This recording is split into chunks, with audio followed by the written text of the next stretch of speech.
치매 걸린 할머니. 당장 꺼지세요. 땡볕에 손자 면회 간 할머니를 간첩 취급하며 조롱한 위병소. 전화 한 통에 현역 3스타 특전 사령관이 달려와 무릎 꿇는 이야기입니다. 구독과 좋아요를 해주시면 더 좋은 사연으로 보답하겠습니다. 숨이 턱턱 막히는 여름날이었다.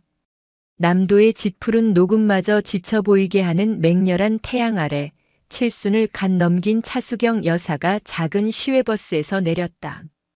그녀의 손에는 낡았지만 정갈하게 닦인 등산용 배낭 하나가 들려 있었다. 버스 터미널의 소음과 매연을 뒤로하고 그녀는 다시 군내버스로 갈아탔다. 목적지는 전라남도 담양군에 위치한 제11공 수특전여단, 통칭 황금박쥐부대였다.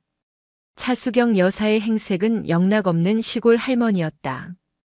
햇볕을 가리기 위해 눌러쓴 책 넓은 모자, 땀이 잘 마르는 얇은 등산복 차림, 그리고 발이 편한 낡은 운동화.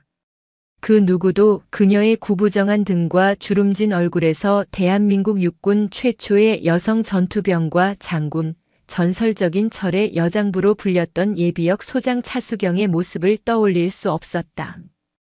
그녀가 장군이라는 사실은 가족조차 몰랐다. 아니, 그녀가 의도적으로 숨겼다. 하나뿐인 손자 한지훈에게 그녀는 그저 오래전에 여고에서 아이들을 가르쳤던 퇴임 교장 선생님일 뿐이었다. 손자 한지훈. 그녀의 눈에 넣어도 아프지 않을 손자였다. 어릴 때부터 유약했지만 마음만은 강직했던 아이.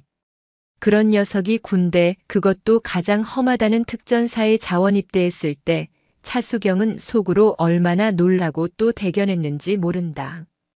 버스는 부대 입구에서 한참 떨어진 정류장에 그녀를 내려주었다. 거기서부터 위병소까지는 좋기 15분은 걸어야 하는 흙먼지 날리는 길이었다. 후. 차수경은 거친 숨을 몰아쉬었다. 칠순의 나이에 이 땡볕을 걷는 것은 고역이었다. 하지만 곧 보게 될 손자의 얼굴을 떠올리니 발걸음이 조금 가벼워졌다. 드디어 부대의 정문이 보였다. 세계 최강 특전사 제11공 수특전여단. 위압적인 검은색 대리석 간판이 그녀를 맞았다. 위병소 초소에는 2명의 병사가 서 있었다. 한 명은 병장 계급장을 단 황대명이었고 다른 한 명은 상병 계급장의 최필승이었다. 날씨 탓인지 아니면 원래 근무 태도가 그런 것인지 두 병사의 자세는 엉망이었다. 황 병장은 방탄모를 턱에 걸친 채 짝다리를 짚고 있었고 최 상병은 총을 어깨에 비스듬히 기댄 채 연신 하품을 해대고 있었다. 차수경이 위병소 앞까지 다가가자 황 병장이 귀찮다는 듯 고갯짓을 했다. 어머니, 무슨 일로 오셨습니까? 어머니라니. 차수경은 속으로 쓴웃음을 지었다. 군 규율상 명백히 잘못된 호칭이었다. 민간인 방문객에게는 여사님 혹은 선생님을 나이가 많다면 어르신을 사용하는 것이 기본 중의 기본이었다. 면회 왔습니다. 우리 손자. 한지훈 하사 면회 왔어요. 차수경이 공손하게 말하며 배낭을 고쳐맸다. 황 병장은 최 상병을 툭 쳤다. 야, 면회자 명단 봐라. 한지훈 하사. 최 상병이 초소 안으로 들어가더니 대충 장부를 뒤적이며 퉁명스럽게 대꾸했다. 아, 한지훈이요. 그 관심병사 말입니까? 순간 차수경의 눈썹이 미세하게 꿈틀했다. 관심병사라. 그녀의 손자가 부대에서 그런 취급을 받고 있다는 뜻이었다. 면회 신청은 되어 있네요. 저쪽 가서 기다리세요. 최 상병이 손가락으로 가리킨 곳은 위병소 옆에 덩그러니 놓인 낡은 컨테이너 박스였다. 면회 대기실이라는 녹슨 팻말이 비스듬히 붙어 있었다. 여기서 기다리면. 우리 손자는 언제 나옵니까? 황 병장이 피식 웃었다. 우리가 무엇인입니까? 부르면 바로 나오게. 부대에 연락했으니까 기다리면 언젠간 나오겠죠. 들어가 계세요. 날 더운데. 말은 그럴싸했지만 그들의 태도에는 방문객에 대한 최소한의 존중도 군인으로서의 절도도 없었다. 차수경은 더 묻지 않고 묵묵히 컨테이너 박스로 향했다. 기이그. 오래된 철문이 비명을 질렀다. 안으로 들어서자 훅 하고 곰팡 내 섞인 뜨거운 공기가 덮쳤다. 사방이 막힌 컨테이너 내부는 찜통 그 자체였다. 벽에는 선풍기 한 대가 달려 있었지만 고장이 났는지 미동도 하지 않았다. 에어컨은커녕 창문조차 제대로 열리지 않았다. 차수경은 기가 막혔지만 손자를 볼 생각에 배낭을 내려놓고 플라스틱 의자에 앉았다. 시간이 흘렀다. 10분, 20분. 차수경의 이마와 목덜미로 땀이 비오듯 흘러내렸다. 등산복은 이미 흠뻑 젖었다. 30분, 40분. 그녀는 현기증을 느꼈다. 이러다가는 손자를 보기도 전에 자신이 먼저 쓰러질 것 같았다. 그리고 1시간이 지났다. 위병소 초소에서는 두 병사의 시시덕거리는 웃음소리가 간간이 들려왔다. 그들은 차수경이라는 방문객의 존재를 까맣게 잊은 듯 했다. 참을 수 없는 더위와 무례함에 차수경은 자리에서 일어났다. 그녀는 물이라도 한 모금 마셔야 했다. 그녀가 비틀거리며 컨테이너 문을 열고 밖으로 나갔을 때 두 병사는 아이스크림을 물고 있었다. 할머니 아직 안 가셨어요? 최상병이 놀란 토끼 눈으로 그녀를 쳐다봤다. 그들의 손에는 분명 PX에서 사온 듯한 아이스크림이 들려 있었다. 저기, 우리 손자는. 황 병장이 입에 물었던 막대기를 빼며 짜증을 냈다. 아이씨. 깜빡했네. 그는 그제야 초소 안에 인터폰을 집어들었다. 하지만 연락은 하지 않고 최상병과 눈을 맞추며 낄낄거렸다. 야, 근데 저 할머니 옷차림 좀 봐라. 완전 촌티 나지 않냐? 인정. 저런 촌스러운 모자는 어디서 구했대? 배낭도 구석기 시대 유물이네. 한지훈 그 자식 집안 별거 없다더니. 딱 봐도 흙수저네. 흙수저. 두 병사는 자신들의 목소리가 밖에 할머니에게 다 들린다는 사실조차 인지하지 못하는 듯 했다. 아니, 어쩌면 알면서도 일부러 들으라는 듯이 떠들었다. 차수경의 얼굴이 서서히 굳어갔다. 그녀가 평생을 바쳐 지켜온 국민이, 그리고 그녀가 사랑하는 손자가 고작 20살 남짓한 저 철부지들의 입에서 모욕당하고 있었다. 그녀는 천천히 위병소 초소 앞으로 걸어갔다. 땀으로 젖은 머리카락이 뺨에 달라붙었다. 자네들. 그녀의 목소리는 낮고 차분했지만 알 수 없는 무게감이 실려 있었다. 지금 뭐라고 했나? 황대명 병장과 최필승 상병은 껄껄거리던 웃음을 멈췄다. 1시간 동안 찜통 컨테이너에 방치해 두었던 노파가 분노한 얼굴로 그들 앞에 서 있었다. 하지만 두 병사는 일말의 미안함이나 두려움도 느끼지 않았다. 오히려 귀찮음과 적의를 드러냈다. 뭐라고 하긴요. 할머니. 황 병장이 먹던 아이스크림 막대기를 바닥에 툭 뱉으며 말했다. 못 들으셨어요? 손자 부르러 간다고요. 근데 절차가 좀 늦네요. 부대가 워낙 넓어야지. 좀 더 기다리세요. 그의 말투는 노골적인 조롱이었다. 차수경은 그의 눈을 똑바로 바라보았다. 70평생을 군에 몸담으며 수많은 부하들을 지휘했던 그녀의 눈빛은 평범한 노인의 그것이 아니었다. 자네. 지금 자네의 임무가 무엇인가? 위병소 근무자의 첫 번째 수칙이 무엇이지? 황 병장은 어이가 없었다. 어디서 굴러먹던 시골 할머니가 감히 자신에게 임무와 수칙을 운운하고 있었다. 할머니가 군대 수칙은 알아서 뭐 하시게요? 최상병도 거들었다. 그러게요. 요즘 할머니들은 별걸 다 참견하시네. 우리가 알아서 다 합니다. 그냥 찌그러져. 아니, 그냥 저기 가서 얌전히 기다리시라니까요. 찌그러져. 차마 입에 담지 못할 말이 나왔다. 차수경은 더 이상 참지 않았다. 자네들 지금 당장 상급자에게 보고하게. 민간인 방문객을 의도적으로 방치하고 모욕한 행위에 대해 자네들의 이름 황대명 병장 그리고 최필승 상병. 내가 똑똑히 기억하겠네. 그녀가 그들의 명찰을 정확히 짚어내며 말하자 두 병사는 순간 움찔했다. 하지만 곧바로 더 큰 반발심이 터져 나왔다. 뭐? 이 할망구가 진짜 보자 하니까. 황 병장이 한 걸음 앞으로 나서며 차수경을 위아래로 훑어봤다. 지금 우리한테 협박하는 거예요? 여기가 어딘 줄 알고. 군부대 정문에서 군인한테 시비 거는 거 이거 보통 죄가 아닌데. 규정대로 처리해 달라는 걸세. 자네들이 말하는 그 절차대로. 차수경의 단호한 말에 황 병장은 음흉한 미소를 지었다. 그는 최상병에게 눈짓했다. 야, 최상병. 이 할머니. 아무래도 좀 수상하지 않냐? 예, 그렇습니다. 말투도 이상하고 갑자기 군대 규율을 따지는 게 영 찝찝합니다. 황 병장은 초소에 기대어 놓았던 K2 소총을 집어들었다. 물론 실탄은 없었지만 민간인을 위협하기에는 충분했다.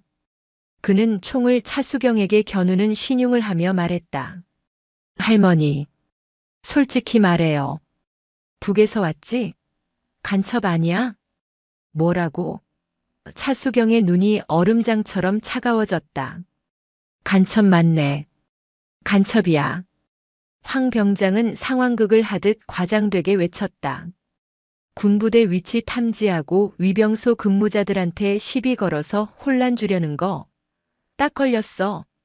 최상병도 신이 나서 거들었다. 황 병장님, 이거 바로 국군방첩사령부에 넘겨야 하는 거 아닙니까? 요즘 간첩 신고하면 포상금도 두둑하다던데. 그렇지. 할머니. 지금부터 묵비권 행사할 생각 마쇼. 우리가 다 신고할 거니까. 신분증 까보세요. 빨리. 황 병장은 이제 아예 반말을 짓거리며 그녀의 앞까지 다가왔다. 국민을 지켜야 할 총구가 국민을 보호해야 할 군인이 오히려 자신들이 보호해야 할 노약자인 국민을 간첩으로 몰며 희롱하고 있었다. 차수경은 깊은 한숨을 내쉬었다. 그녀는 이 오만하고 어리석은 젊은이들에게 연민마저 느꼈다. 그래. 자네들 말이 맞을지도 모르지. 내가 아주 수상한 사람이야. 그러니 자네들 말대로 절차대로 처리하는 게 맞겠네. 꺼봐. 쫄았네, 쫄았어. 간첩이 제발 저린 거라니까. 차수경은 땀으로 젖은 배낭을 바닥에 내려놓았다. 그리고 천천히 주머니 속에 넣어두었던 낡은 선글라스를 벗었다. 햇볕에 가려졌던 그녀의 두 눈이 온전히 드러났다. 세월의 흔적이 담긴 눈이었지만 그 안의 형형한 기광은 수십 년의 세월을 거슬러 올라가 마치 수만 명의 병력을 호령하던 지휘관의 그것과 같았다. 두 병사는 순간 말문이 막혔다. 그저 촌스러운 할머니라고 생각했던 노인의 눈빛이 그들이 감히 마주 볼 수 없을 정도로 날카롭고 위험이 서려 있었기 때문이었다. 자네들, 특전사령관 이름은 아나? 차수경이 뜬금없는 질문을 던졌다. 특전사령관님, 말입니까? 황 병장이 자신도 모르게 말을 더듬었다. 당연히 알죠. 이무진. 중장님. 아니십니까? 그래. 이무진 중장. 내 후배일세. 예. 후배요? 황 병장과 최 상병은 동시에 얼빠진 소리를 냈다. 이 할머니가 더위를 먹어도 단단히 먹었다고 생각했다. 차수경은 더 이상 그들과 대화할 가치를 느끼지 못했다. 그녀는 등산복 상의 안주머니에서 검은색의 투박한 물건 하나를 꺼냈다. 그것은 시중에서 파는 최신 스마트폰이 아니었다. 군용 보안 기능이 탑재된 구형이지만 여전히 현역 지휘관들이 사용하는 특수 통신 단말기였다. 두 병사의 눈이 휘둥그레졌다. 할머니. 그 핸드폰은. 차수경은 익숙하게 단축번호 1번을 길게 눌렀다. 신호음이 두어 번 울리고 곧이어 낮고 굵은 남자의 목소리가 들려왔다. 충성. 이무진입니다. 황 병장과 최 상병은 그 목소리를 들을 수 없었다. 하지만 차수경의 입에서 나오는 다음 말을 듣고 그들은 그 자리에 얼어붙고 말았다. 나 차수경이다. 네. 차 장군님. 수화기 너머로 대한민국 특수전사령부를 총지휘하는 3스타 이무진 중장의 경악에 찬 목소리가 터져나왔다. 그는 자신의 귀를 의심했다. 차수경. 그 이름은 육군사관학교에 입교한 모든 생도에게 전설로 남아있는 이름이자 자신이 감히 선배님이라고 부르기도 어려웠던 은퇴한 지 한참 지난 최초의 여성 투스타였다. 이 장군. 잘 지냈나? 차수경의 목소리는 평온했다. 예. 장군님. 잘 지내고 있습니다. 그런데 어쩐 일이십니까? 제게 다 전화를 주시고. 이무진 중장은 당황한 기색이 역력했다. 차수경은 힐끗 사색이 되어 굳어버린 두 병사를 바라보았다. 황대명 병장과 최필승 상병은 차 장군이라는 단어와 이 장군이라는 호칭이 오가는 것을 듣고 상황이 자신들의 상상을 초월했음을 직감했다. 다른 게 아니고 내가 지금 담양에 좀 와 있네. 예? 담양이시면 혹시 제11여단에. 그래. 제11공 수특 전여단 위병소 앞이야. 손자 녀석 면회를 왔지. 차수경은 잠시 숨을 골랐다. 그런데 말이야 이 장군. 여기 위병소 근무자들이 날씨가 덥다고 1시간 넘게 나를 찜통 컨테이너에 방치하더군. 예. 이무진 중장의 목소리가 싸늘하게 가라앉았다. 그것까진. 뭐 젊은 친구들이 실수할 수도 있지. 그런데 말이야. 내가 항의를 좀 했더니 이 친구들이 나를 간첩으로 오인하네. 뭐라고 하셨습니까, 장군님? 수화기 너에머에서 쿵 하는 소리가 들렸다. 이무진 중장이 놀라 자리에서 일어난 듯 했다. 차수경은 담담하게 말을 이었다. 방금 전까지 나한테 총을 겨누고 민증 까보라더군. 당장 국군방첩사령부에 넘겨서 포상금을 받아야겠다면서 말이야. 이 미친놈들이. 이 장군. 자네가 지금 특전사령관이지. 자네 부대 위병소에서 벌어진 일이야. 어떡하면 좋겠나? 장군님. 죄송합니다. 제가 죽을 죄를. 사과는 나중에 듣지. 지금 당장 자네가 헌병대 병력 이끌고 여기로 좀 와야겠어. 자네 부대원들이 나를 간첩으로 체포하겠다니 나도 정식으로 조사를 받아야 하지 않겠나? 아닙니다. 장군님. 10분 주지. 지금부터 정확히 10분이야. 차수경의 목소리에 한기가 서렸다. 10분 안에 자네 얼굴이 여기 위병소에 보이지 않으면 나는 이 전화 그대로 국방부 장관에게 직보할 걸세. 전직 장성을 간첩으로 몰아 협박한 자네 부대의 기강에 대해서 말이야. 내 말 알아들었나? 예, 알겠습니다. 10분. 아니, 7분 안에 도착하겠습니다. 충성. 뚝. 전화가 끊겼다. 차수경은 투박한 군용 단말기를 다시 주머니에 넣었다. 위병소 앞에는 지옥 같은 정적이 흘렀다.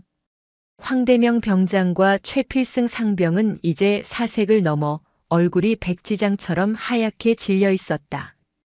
온몸이 사시나무 떨듯 떨려왔다. 차 장군님. 이무진 중장. 특전사령관. 10분 안에 헌병대. 국방부 장관 직보. 흩어진 단어들이 그들의 머릿속에서 조합되자 그것은 곧 사형 선고나 다름없었다. 할머니. 아니. 저기. 황 병장이 무어라 말을 하려 했지만 이가 딱딱 부딪혀 말이 나오지 않았다. 차수경은 아무 말 없이 그들을 바라보았다. 10분. 이제 9분 남았군. 잘못했습니다. 저희가 미쳤습니다. 제발 한 번만. 황 병장과 최 상병은 그 자리에 털썩 무릎을 꿇었다. 방금 전까지 간첩이라며 총을 겨누고 희롱하던 기세는 온데간데 없었다. 살려주십시오. 저희가 정말 더위를 먹어서 잠시 제정신이 아니었습니다. 그들은 엎드려 머리를 바닥에 찍기 시작했다. 차수경은 그들을 차갑게 내려다보았다. 일어나라. 두 병사는 움찔하며 일어섰다. 자네들, 내가 정말 장군이라서 지금 이러는 건가? 만약 내가 정말 아무 힘없는 시골의 늙은 할머니였다면 자네들은 지금 이 순간에도 나를 저 찜통 속에 가둬두고 아이스크림을 빨며 낄낄대고 있었겠지. 아닙니다. 절대 아닙니다. 군인의 총구가 국민을 향하는 순간 그 군인은 존재 가치를 잃는 걸세. 자네들은 오늘 군복을 입을 자격을 스스로 내던졌다. 그때였다. 멀리서부터 사이렌 소리가 들려오기 시작했다. 경찰 사이렌이 아니었다. 군부대를 뒤흔드는 낮고 위압적인 군 헌병대의 사이렌 소리였다. 소리는 하나가 아니었다. 여러 대의 사이렌 소리가 겹쳐지며 마치 거대한 폭풍이 몰려오듯 부대 정문을 향해 미친 듯이 달려오고 있었다. 황 병장과 최 상병은 그 소리를 듣고 다리가 풀려 그 자리에 주저앉고 말았다. 7분. 차수경이 전화를 끊은 지 정확히 7분 만이었다. 기이그. 타이어가 타는 냄새와 함께 검은색 지휘 차량 한 대가 위병소 앞에 급정거했다. 번호판 자리에는 3개의 별 3스타를 상징하는 성판이 번쩍이고 있었다. 뒤이어 도착한 헌병대 트럭 2대가 위병소 입구를 완벽하게 포위했다. 검은색 지휘 차량의 뒷문이 열리고 전투복을 입은 거구의 사내가 뛰쳐나왔다. 대한민국 특수전사령관 이무진 중장이었다. 그는 차수경을 발견하자마자 냅다 달려왔다. 그리고 위병소의 모든 병력이 지켜보는 앞에서 칠순 노파의 모습을 한 그녀를 향해 허리를 90도로 숙여 경례했다. 차수경 장군님, 사령관 중장 이무진, 늦어서 죄송합니다. 시간이 정지했다. 아니, 정지한 것처럼 보였다. 매미 소리도 땡볕의 열기도 심지어 자신의 심장 소리마저 들리지 않았다. 황대명 병장과 최필승 상병의 시야에는 오직 한 장면만이 비현실적인 그림처럼 박혀 있었다. 대한민국 육군 특수전사령관. 텔레비전 국군의 날 행사에서나 볼 수 있었던 하늘 같은 계급의 중장. 그 3스타가 방금 전까지 자신들이 간첩 할망구라며 조롱했던 촌스러운 노파 앞에서 군인의 가장 장엄하고 절도 있는 경례를 바치고 있었다. 차수경 장군님, 사령관 중장 이무진, 늦어서 죄송합니다. 이무진 중장의 목소리는 위병소 전체를 쩌렁쩌렁 울렸다.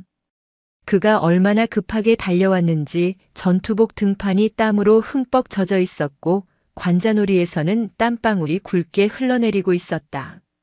그러나 그의 자세는 한치의 흐트러짐도 없었다.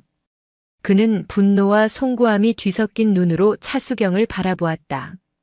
황대명은 자신의 다리가 사정없이 떨리는 것을 느꼈다.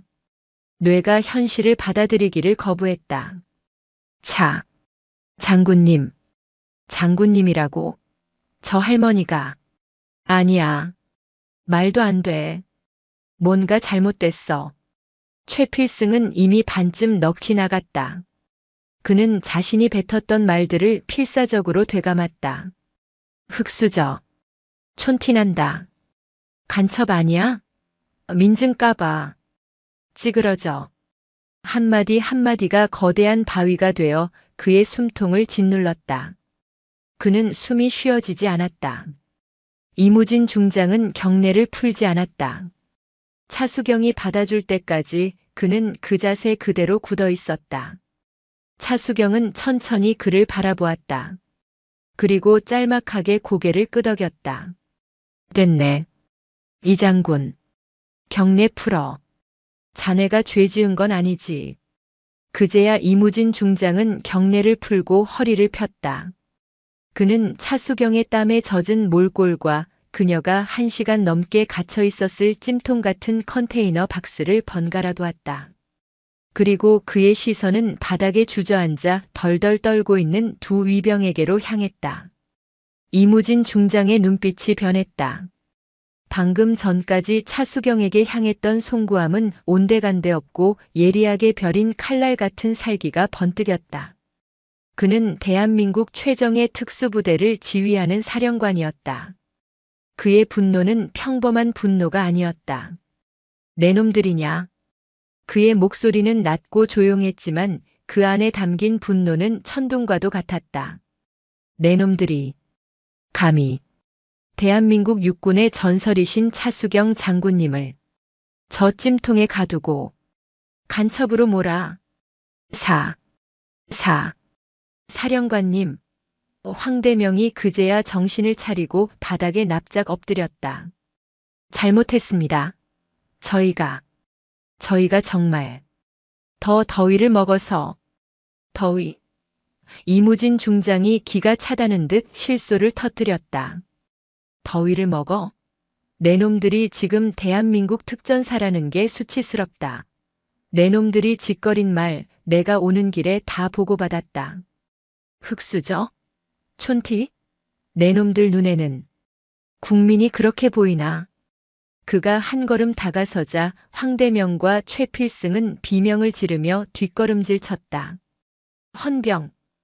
이무진이 고개를 돌려 헌병 트럭을 향해 고함을 질렀다. 당장 이 두 놈. 아니, 이 군복 입은 수치스러운 것들을 체포해. 직무유기, 민간인 협박, 상관 모욕. 적용할 수 있는 모든 군법을 동원해서 즉시 구속 수감해. 예, 알겠습니다. 완전 무장한 헌병 4~5명이 트럭에서 뛰어내려 두 병사에게 달려들었다. 아, 살려주십시오. 사령관님, 장군님, 할머니, 잘못했습니다. 제발. 두 병사는 꼴 사납게 울부짖으며 발버둥 쳤다. 그들의 팔이 뒤로 꺾이고 수갑이 채워지는 철컥하는 소리가 위병소에 울려 퍼졌다. 시끄럽다. 입을 틀어막고 당장 연행해. 헌병들은 그들의 입을 막고 질질 끌다시피 트럭으로 연행했다. 이 소란이 한창일 때 또 다른 검은색 지휘 차량이 미끄러지듯 들어섰다. 이번에는 별 하나 원스타 성판이 붙어 있었다. 차에서 내린 것은 제11공 수특 전 여단장 임성환 준장이었다. 그는 자신의 관할 구역의 특전사령관이 헌병대까지 이끌고 나타났다는 보고를 받고 무슨 하늘이 무너질 일이 생겼나 싶어 혼비백산하여 달려온 참이었다. 그는 위병소에 도착하자마자 믿을 수 없는 광경을 목격했다. 이무진 사령관이 누군가에게 고개를 숙이고 있었고 위병들은 헌병대에게 끌려가고 있었다. 그리고 그 중심에 땀에 전 등산복 차림의 칠순 노파가 서 있었다. 사령관님, 이게 무슨 일입니까? 이무진 중장이 불벼락 같은 시선으로 임준장을 쏘아붙였다. 임성환, 내 놈은 부대를 어떻게 관리하기에 이따위 일이 벌어지나? 예. 임준장은 상황 파악이 전혀 되지 않았다. 눈 안 떠. 여기. 차수경 장군님이시다. 내 놈 부하놈들이 차 장군님을 간첩으로 몰아서. 차수경 장군님이십니까? 임성환 준장의 눈이 그제야 차수경에게 향했다. 그는 육사 시절 전설로만 듣던 이름이었다. 여성 최초의 전투병과 장군, 피와 눈물로 철의 여장부라 불렸던 그 전설이 지금 자신의 부대 위병소에서 땀에 절어 서 있었다. 임준장의 얼굴에서 핏기가 가셨다. 쿵. 그의 심장이 바닥으로 떨어지는 소리가 들리는 듯 했다. 그는 이무진 사령관보다 더 빠른 속도로 차수경 앞에 달려가 무릎이라도 꿇을 기세로 경례를 했다. 충, 성, 여단장, 준장 임성환, 장군님을 몰라뵙고 죽을 죄를 지었습니다. 사령관에 이어 여단장까지 위병소에 남아있던 다른 근무자들과 이 소란을 듣고 달려 나온 당직사관까지 모두 그 자리에 얼어붙어 입을 다물지 못했다. 됐네. 차수경은 이 모든 아수라장에도 평온했다. 그녀는 소란의 중심에서 벗어나 자신이 기다리던 방향을 바라보았다. 그때였다. 저 멀리서 전투복을 입은 한 청년이 당황한 얼굴로 헐레벌떡 뛰어오고 있었다. 방금 전 당직사관에게서 너희 할머니가 위병소에서 쓰러지셨다. 라는 거짓 보고를 받고 미친 듯이 달려온 한지훈 하사였다. 할머니 괜찮으세요? 한지훈은 위병소의 살벌한 분위기도 3스타와 1스타가 서 있는 것도 눈에 들어오지 않았다. 오직 땀에 젖어 지쳐 보이는 할머니의 모습만 보였다. 차수경은 손자의 얼굴을 보자 그제야 얼음장 같던 얼굴에 희미한 미소가 번졌다. 지훈아, 늦었구나. 밥은 먹었니? 한지훈은 어리둥절했다. 할머니, 이게 다 무슨 일이에요? 이분들은 그는 그제야 자신을 바라보는 특전사령관과 여단장의 시선을 마주했다. 아, 충, 성, 하사 한지훈. 그가 공포에 질려 경례를 올렸다. 그러자 상상도 못할 일이 벌어졌다. 특전사령관 이무진 중장이 방금 전 자신에게 살기등등했던 그 사령관이 한지훈 하사를 향해 누그러진 목소리로 말했다. 그래, 자네가 차 장군님의 손자이시군. 고생이 많네. 여단장 임성환 준장도 황급히 거들었다. 한 하사. 아니, 이럴 게 아니라. 장군님, 손자분, 우선 안으로. 여단장실로 모시겠습니다. 한지훈은 자신의 눈앞에서 벌어지는 일이 도무지 믿기지 않았다. 평생을 퇴임한 교장 선생님으로만 알고 있던 자신의 할머니. 그 할머니에게 대한민국 특전사를 호령하는 장군들이 쩔쩔매고 있었다. 차수경은 손자의 어깨를 다독였다. 그리고 다시 이무진 중장과 임성환 준장을 향해 돌아섰다. 그녀의 눈빛은 다시 차가운 지휘관의 그것으로 돌아와 있었다. 이 장군 임준장.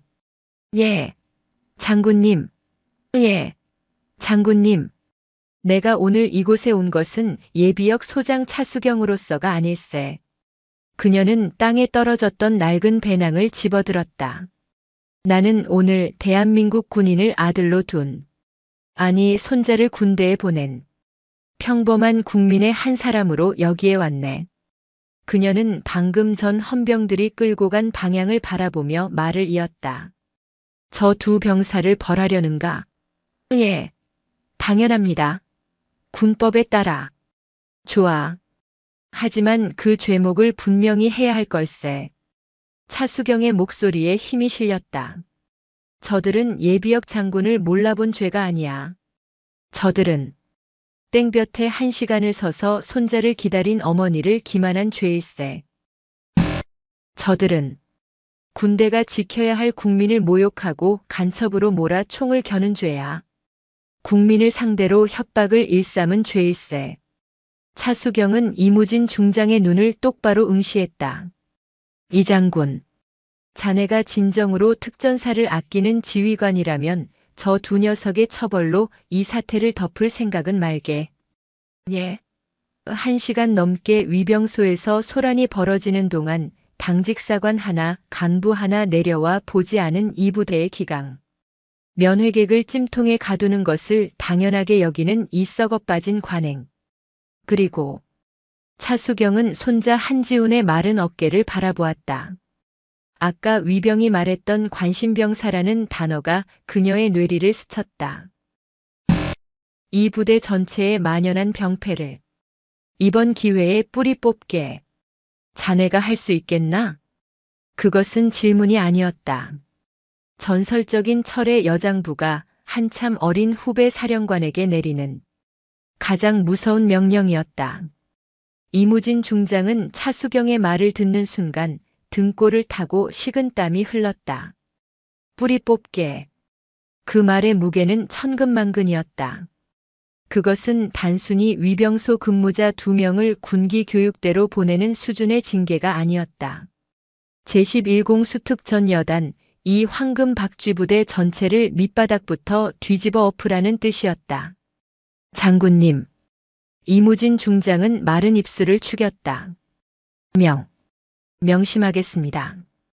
오늘부로 제11여단 전체에 대한 사령부 직할 특별 복무 점검 및 감찰을 명하겠습니다. 제가 직접 지휘하겠습니다. 아니, 차수경이 그의 말을 잘랐다. 예, 자네가 직접 지휘하면 보여주기식 쇼가 될 걸세. 자네 체면을 살리기 위한 감찰이 되겠지. 차수경은 임성환 여단장을 힐끗 쳐다보았다. 임 준장은 사형 선고를 기다리는 죄인처럼 고개를 푹 숙이고 있었다. 내가 직접 보겠네. 예, 장군님, 안 됩니다. 이무진과 임성환이 동시에 외쳤다. 어떻게 예비역 장군님께, 그것도 이런 누추한 곳에서. 누추한가? 차수경이 찜통 컨테이너를 가리켰다. 국민들이 당신들의 가족을 만나러 와서 기다리는 곳이 누추한 곳인가? 자네들 인식부터가 글러먹었어. 차수경은 손자 한지훈의 손을 잡았다. 한지훈은 여전히 이 모든 상황이 꿈만 같았다. 지훈아, 면회. 제대로 해야지. 가자. 어디든 조용한 곳으로. 예. 할머니. 임준장. 예. 장군님. 여단장실은 쓰지 않겠네. 내가 국민을 협박한 자네 부대에서 융숭한 대접을 받을 생각은 추호도 없어. 여기 자네 부대에서 가장 허름하고 가장 덥고 가장 버려진 곳으로 날 안내하게. 자네가 평소에 거들떠보지도 않는 곳 말이야. 장군님. 그게. 임성환 준장의 얼굴이 하얘졌다. 그런 곳은 너무나도 많았다. 결국 차수경과 한지훈이 안내된 곳은 부대 구석에 처박힌 낡은 창고 옆 용도를 알 수 없는 작은 휴게실이었다. 에어컨은 고장난 지 오래였고 먼지가 뽀얗게 쌓여 있었다. 위병소 컨테이너보다 나을 것이 없었다. 이무진 중장과 임성환 준장이 어쩔 줄 몰라 하며 문 밖에서 대기했다. 장군님, 그래도 여긴 나가보게. 차수경이 손짓했다. 사령관과 여단장이 문 밖을 지키고 서 있는데 어느 손자가 할미한테 속 얘기를 맘 편히 하겠나. 자네들은 저 땡볕 아래 위병소에서 내가 기다렸던 시간만큼 딱 1시간만 서 있게. 내가 당한 모욕을 느껴봐야지. 그래야 정신을 차릴 테니. 예, 알겠습니다. 대한민국 육군 3스타와 1스타가 칠순 노파의 명령에 꼼짝없이 위병소 땡볕 아래로 나가섰다. 그야말로 진풍경이었다. 휴게실 문이 닫히고 드디어 할머니와 손자 단둘만 남았다. 한지훈은 그제야 긴장이 풀리는지 다리가 후들거렸다. 할머니, 도대체 어떻게 된 거야? 할머니, 교장 선생님, 아니었어? 차수경은 배낭을 열어 보온병을 꺼냈다. 땀을 뻘뻘 흘리면서도 이 보온병 하나는 지켜낸 터였다. 이거 내가 좋아하는 오미자차다. 얼음 동동 뛰어왔는데 날이 더워서 다 녹았겠구나. 그녀는 뚜껑을 열어 차를 따랐다. 마셔라. 한지우는 오미자차를 받아들었지만 마시지 못하고 할머니를 빤히 쳐다보았다. 할머니, 장군님, 이라니. 그것도 투스타. 차수경은 쓴웃음을 지었다. 그래. 미안하다 속여서. 그녀는 먼지 쌓인 의자에 앉아 손자의 전투복을 물끄러미 바라보았다. 내 어미 아비가. 내가 군인인 것 때문에 평생을 고생했다. 내 아비는 장군 딸과 결혼했다는 이유로 주변의 시기 질투에 시달렸고, 내 어미는 여장군 딸이라는 꼬리표 때문에 늘 조심하며 살았지. 그래서 너한테는 적어도 그런 짐을 지워주고 싶지 않았다. 평범한 할머니가 되고 싶었어. 할머니. 그런데 오늘 보니 내 생각이 틀렸던 것 같구나. 차수경의 눈빛이 날카로워졌다. 지훈아. 예. 아까 위병소에서 그 병사가 너를 관심병사라고 부르더군. 한지훈의 어깨가 움찔 떨렸다. 그는 시선을 피했다. 그냥 제가 좀 부족해서. 부족해? 차수경이 한지훈의 턱을 잡아 자신을 보게 했다. 내 손자가 부족하다고. 아니, 내 얼굴에 쓰여 있다. 그녀는 손자의 마른 뺨과 전투복 소매 밖으로 살짝 보이는 팔목의 멍 자국을 보았다. 무슨 일 있었니? 솔직하게 말해. 한지우는 입술을 깨물었다. 말 못하겠어? 그럼 내가 맞춰볼까? 차수경은 군 생활 수십 년의 관록으로 상황을 꿰뚫어 보고 있었다. 너, 부대에서 따돌림 당하고 있구나. 아니, 따돌림 수준이 아니야. 괴롭힘을 당하고 있어. 맞지? 한지훈의 눈시울이 붉어졌다. 그는 고개를 끄덕일 수도 저을 수도 없었다. 누구냐? 할머니의 목소리는 얼음장처럼 차가워졌다. 너를 괴롭히는 놈들이. 누구야? 할머니. 한지훈의 목소리가 떨려 나왔다. 말하면 안 돼요. 저 여기서 계속 군 생활해야 해요. 할머니가 지금 이렇게 사령관님 부르고 하신 것만으로도 저는 이제 부대에서 할머니 백 믿고 설친다. 장군 손자 납셨네. 이런 소리 들을까봐 무서운 거냐? 그래서 그 관심병사라는 모욕을, 그 멍자국을 참고 견디겠다는 거야? 차수경은 자리에서 벌떡 일어났다. 바보 같은 놈. 내가 왜 특전사에 지원했어? 강해지고 싶다며. 내 자신을 이기고 싶다며. 그런데 고작 그런 부조리에 굴복해서 제가 뭘 할 수 있는데요? 한지훈이 참았던 울분을 터뜨렸다. 특전사라고 다 멋있는 줄 알았죠. 근데 아니었어요. 여기도 똑같아요. 썩었어요. 뭐가? 간부들이 병사들 피복 빼돌리고 부식 창고에서 식자재 훔쳐가는 거. 제가 그걸 봤어요. 차수경의 눈이 번뜩였다. 봤는데 어쨌다고? 박철민 중사라고 했습니다. 제 바로 위 선임인데 그 사람이 주동자예요. 저한테도 같이 하자고. 빵이나 음료수 같은 거 같이 빼돌려서 밖에다 팔자고. 근데 제가 거절했어요. 군인이 그러면 안 된다고. 그랬더니 그날부터 시작됐어요. 한지훈의 목소리가 절망으로 젖어들었다. 아무도 저한테 말을 안 걸어요. 식당에서도 제 옆에 아무도 안 앉아요. 훈련할 때 일부러 제 장비를 망가뜨려 놔요. 낙하산 정비할 때 일부러 절차를 틀리게 알려줘서 간부한테 혼나게 만들어요. 그는 팔목에 멍을 쓸어내렸다. 이건 어제 체력 단련실에서 박 중사가 분위기 파악 못하는 새끼라면서 덤벨로 밀어서. 그걸 다른 간부들은 모르나? 분대장이나 소대장은 알면서도 묵이네요. 박 중사가 여기서 제일 오래됐고 일도 잘한다고 그냥 저보고 사회생활 못하는 놈이래요. 관심병사 딱지 붙인 것도 그 사람이에요. 차수경은 주먹을 불끈 쥐었다.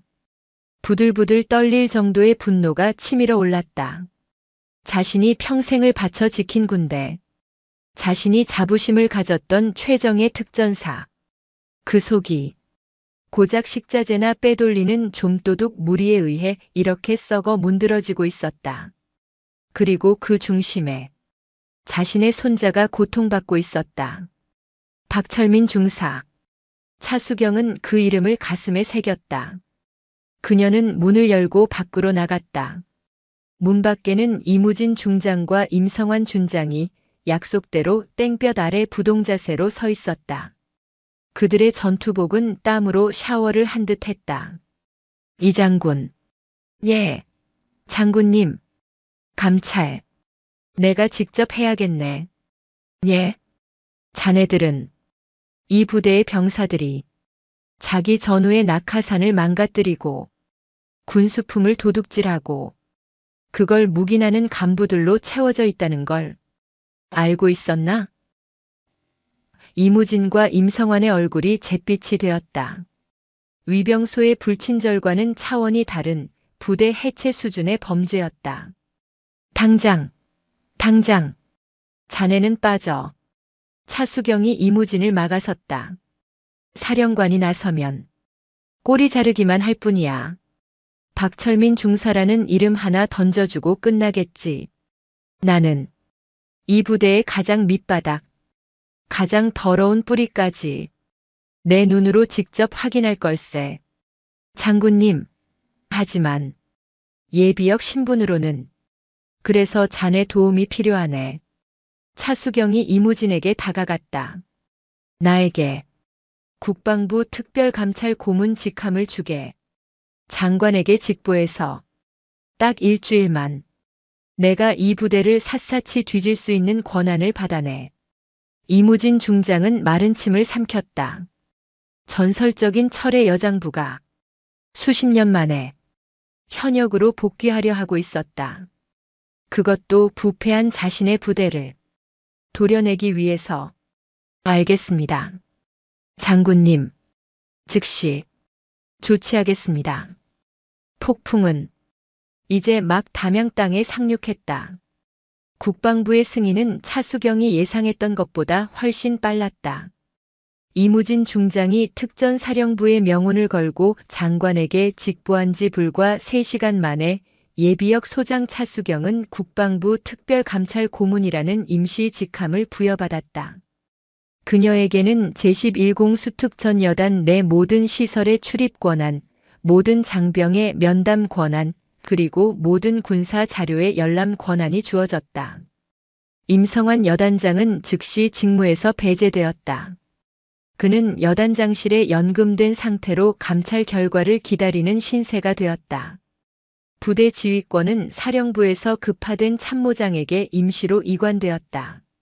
제11여단은 발칵 뒤집혔다. 모든 훈련과 휴가, 외출, 외박이 즉각 중지되었다. 웬 할머니 한 명이 위병소를 뒤집어 엎었다는 소문은 순식간에 전설의 투스타가 부대를 해체하러 왔다는 공포로 바뀌었다. 차수경은 감찰의 시작을 여단장실이나 지휘통제실에서 하지 않았다. 그녀가 가장 먼저 향한 곳은 박철민 중사가 관리한다는 부식 창고와 피복 창고였다. 자물쇠를 열고 들어간 창고 내부는 장부와는 완전히 딴판이었다. 최신형 전투복 수십 벌이 있어야 할 자리는 텅 비어 있었고 그 자리에는 폐기 처분해야 할 구형 전투복이 먼지를 뒤집어 쓴 채 쌓여 있었다. 장병들에게 지급되어야 할 통조림과 냉동식품들은 유통기한이 임박한 것들만 남아 있었고 값비싼 고기나 가공식품들은 흔적도 없었다. 이게 어찌 된 일인가? 임시 지휘관으로 파견된 참모장이 경악을 금치 못했다. 차수경은 아무 말 없이 장부를 넘겨보았다. 박철민 중사, 그리고 군수과장, 당장 대기시켜. 그 다음 그녀가 향한 곳은 한지훈 하사가 속한 중대의 생활관이었다. 불시 검문이었다. 그녀는 박철민 중사의 관물대를 지목했다. 열어. 박 중사는 사색이 되어 떨었다. 고문님, 제 관물대는 사적인 공간 열라고 했다. 차수경의 명령에 헌병이 그의 관물대를 강제로 열었다. 안에서는 현금 다발 수십만 원과 장병들에게 지급된 적 없는 새 전투화, 그리고 민간 주점에서 사용한 것으로 보이는 신용카드 영수증 다발이 쏟아져 나왔다. 박철민은 그 자리에 주저앉았다. 끌고 가. 차수경의 감찰은 거침이 없었다. 그녀는 형식적인 보고를 받지 않았다. 대신 병사식당에서 병사들과 함께 식판을 들고 줄을 섰고 생활관에서 병사들과 1:1 면담을 시작했다. 처음에는 입을 닫았던 병사들이 장군 할머니가 자신들의 편이라는 것을 깨닫자 본물 터진 듯 묵혀왔던 부조리들을 쏟아내기 시작했다. 박 중사님이 주말 외박을 미끼로 돈을 빌려가고 갚지 않았습니다. 훈련 성과가 좋지 않은 병사들에게 밤마다 대가리 바가를 시켰습니다. 한지훈 하사가 박 중사의 비리를 거절하자 저희에게도 지훈이와 말을 섞지 말라고 왕따를 시켰습니다. 부패의 고리는 박철민 중사 한 명에게서 끝나지 않았다.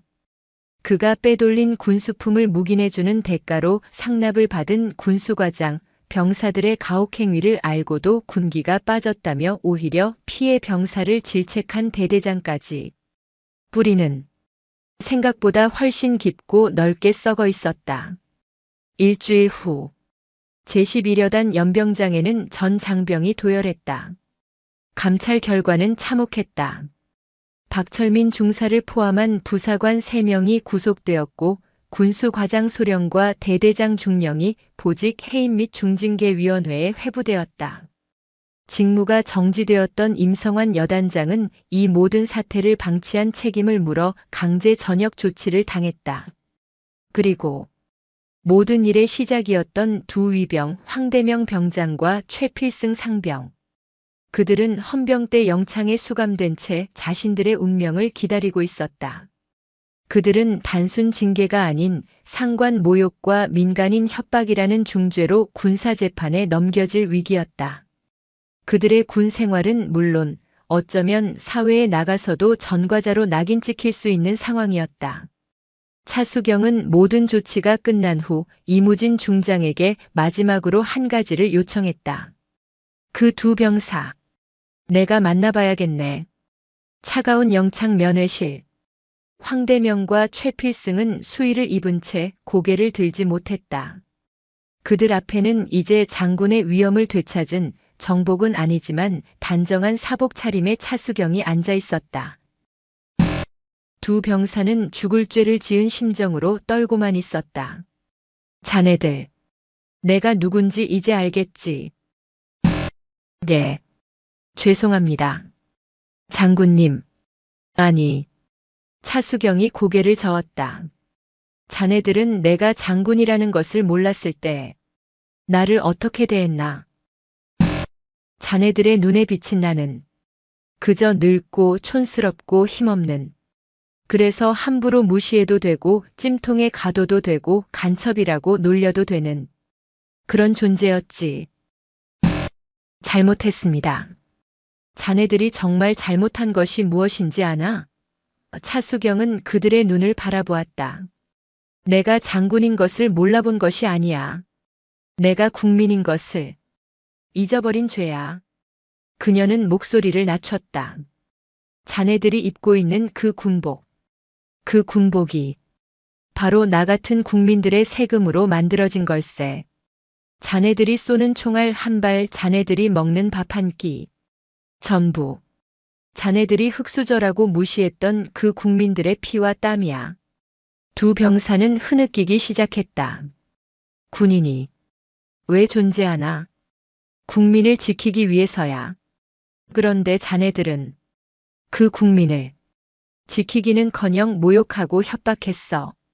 그게 자네들의 죄야. 차수경은 자리에서 일어났다. 자네들은 군사재판에 넘겨질 걸세. 그리고 아마 불명예 전역을 하게 되겠지. 장군님, 제발, 제발 한 번만. 두 병사가 무릎을 꿇고 애원했다. 이건 내가 용서하고 말고 할 문제가 아니네. 자네들은 대한민국 국민에게 죄를 지었어. 차수경은 돌아섰다. 다만 그녀가 문을 열기 전 잠시 멈춰섰다. 자네들의 군 생활은 여기서 끝일 게야. 하지만 자네들의 인생은 아직 끝나지 않았어. 오늘 이 모욕과 굴욕 그리고 이 뼈아픈 후회를 평생 잊지 말게. 그리고 남은 인생을 오늘 자네들이 모욕했던 그 평범한 국민들에게 빚을 갚는 마음으로 살아가. 그게 자네들이 진정으로 개과천선하는 유일한 길일세. 그것은 용서가 아니었다. 하지만 그 어떤 처벌보다도 무거운 삶의 교훈이었다. 황대명과 최필승은 바닥에 엎드려 차수경의 뒷모습을 향해 통곡했다. 차수경은 영창을 나왔다. 하늘은 그날처럼 맑았지만 부대를 감싸던 썩은 내는 조금 가신 듯 했다. 저 멀리 연병장에서 관심병사라는 굴레를 벗어던진 손자 한지훈이 다른 전우들과 함께 땀 흘리며 훈련을 받고 있었다. 그의 얼굴에는 더 이상 그늘이 없었다. 차수경은 자신의 진짜 임무가 끝났음을 직감했다. 일주일간 담양의 제11공 수특전 여단을 휘몰아쳤던 태풍 차수경이 떠났다. 그녀는 떠나는 순간까지 요란하지 않았다. 감찰 결과를 보고하는 최종 브리핑에도 참석하지 않았고 새로 부임한 여단장의 거창한 환송도 사양했다. 그녀는 그저 감찰이 공식적으로 종료되던 날 새벽 손자 한지훈을 잠시 불렀다. 두 사람은 부대 뒷산의 작은 정자 황금박쥐정에서 마주 섰다. 새벽 안개가 자욱하게 깔린 연병장을 내려다보며 차수경은 지훈의 어깨를 두드렸다. 지훈아. 예, 할머니. 내가 내 군 생활을 너무 시끄럽게 만든 것 같구나. 아닙니다, 할머니. 덕분에. 아니. 차수경은 손자의 말을 막았다. 그녀의 눈은 새벽 여명처럼 차갑고 맑았다. 덕분이라고 생각하는 순간 너는 평생 장군 손자라는 꼬리표의 기생에 살게 될 게다. 나는 썩은 뿌리를 뽑아냈을 뿐이야. 이 땅을 다시 비옥하게 만드는 것은 이제부터 이곳에 남은 자들의 몫이다. 그녀는 지훈의 눈을 똑바로 바라보았다. 내가 마주했던 부조리는 비겁한 도둑놈들의 것이었다. 하지만 이제 내가 마주할 시련은 그보다 더 지독한 것일 게다. 예. 사람들은 부패한 자들을 욕하면서도 그 부패를 들춰낸 자를 동시에 미워한단다. 질서가 깨졌다고 생각하거든. 너는 이 부대의 질서를 깬 사람이다. 그것도 아주 강력한 외부의 힘으로. 차수경은 지훈의 가슴팍에 달린 하사 한지훈이라는 명찰을 가볍게 쓸었다. 이제부터 내가 짊어져야 할 십자가다. 할머니의 빽이 아니라 내 스스로의 실력으로 그 무게를 증명해내거라. 이 할미는 이제 다시는 내 군 생활에 관여하지 않을 것이다.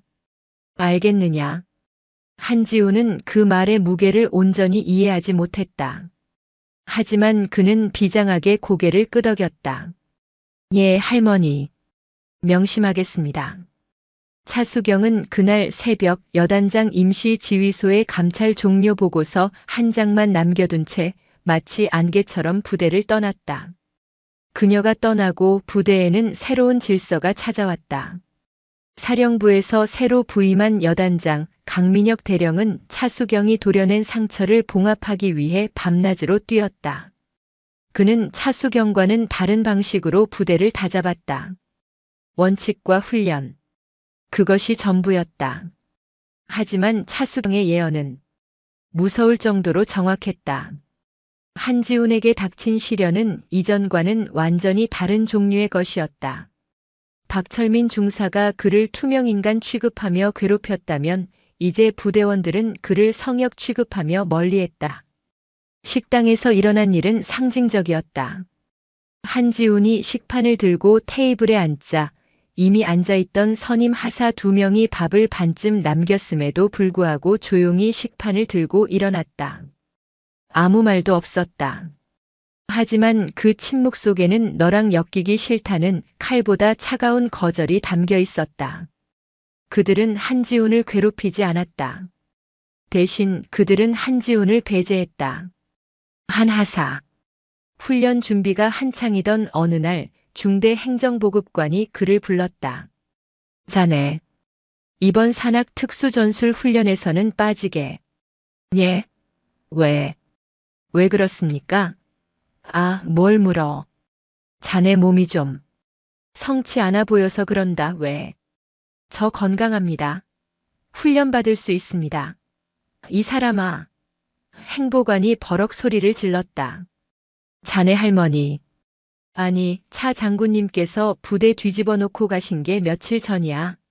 근데 자네가 훈련 받다가 발목이라도 삐끗해봐. 그럼 우린 뭐가 돼?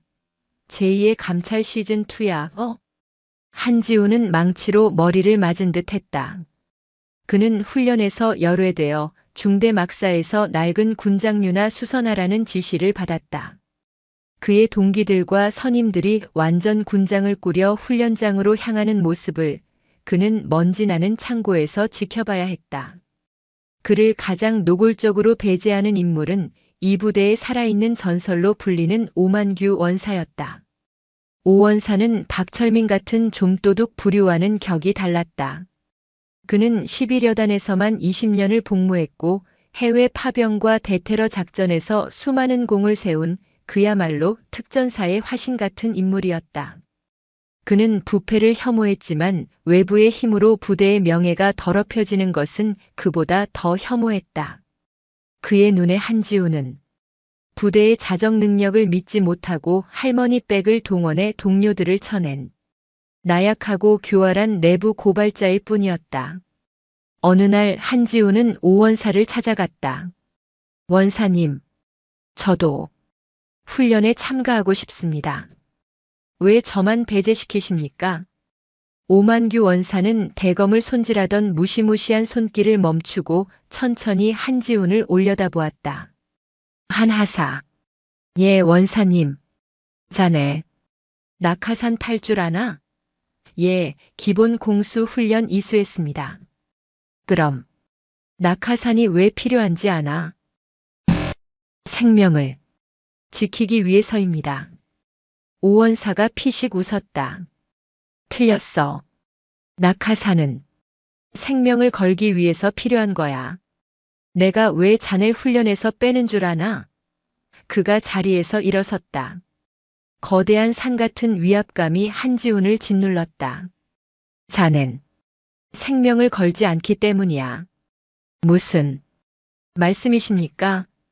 우리가 지금 산에서 구르고 흙바닥에서 자고 실탄을 쏘는 건 전쟁 나면 목숨 걸고 싸우기 위해서야. 근데 자넨 목숨을 걸 수 없어. 오원사의 눈이 한지훈을 꿰뚫었다. 자네가 다치면 안 되거든. 자네가 다치면 저 담양 밖에서 예비역 투스타가 다시 이 부대를 향해 포문을 열 테니까. 안 그런가? 자네는 전우가 아니야. 자네는 정치야. 이 부대에 떨어진 폭탄이라고. 나는 내 팀원들 목숨을 정치나 폭탄 따위에 맡기고 싶지 않아. 내 말 이해했나? 그것은 박철민의 물리적인 폭력보다 수백 배는 더 잔인한 군인으로서의 사형 선고였다. 한지우는 아무 대답도 하지 못했다.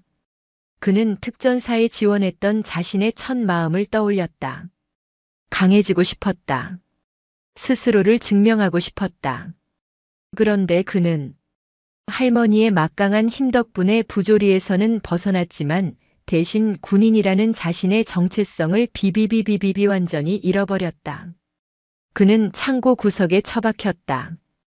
전투복 수선, 탄피 반납, 무기고 정리, 행정 서류 보조. 특전사 하사가 아니라 행정병보다 못한 자벽부가 되어버렸다. 동기들은 그를 애써 외면했다.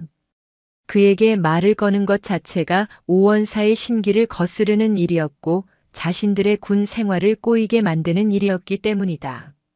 한지우는 다시 혼자가 되었다. 부패를 고발하기 전보다 훨씬 더 지독하고 훨씬 더 깊은 어둠 속으로 그는 매일 밤 아무도 없는 연병장 구석에서 샌드백을 쳤다. 증명해내거라. 할머니의 목소리가 귓가에 울렸다. 어떻게 증명해야 합니까? 그는 피가 터져 너덜너덜해진 주먹을 보며 울부짖었다. 시간은 한지훈의 편이 아니었다. 그의 고립은 날이 갈수록 심화되었다. 새로운 여단장 강민혁 대령은 부대 재편에 여념이 없었고 오만규 원사는 여전히 부대 NCO단의 실질적인 리더로서 모든 훈련을 주도했다. 그리고 한지우는 그 훈련에서 철저히 배제되었다. 그의 자벽부 생활이 2달째 접어들던 여름의 끝자락. 제11여단 전체의 대규모 야외 기동 훈련 FTX 명령이 하달되었다. 이번 훈련은 단순한 산악 행군이 아니었다.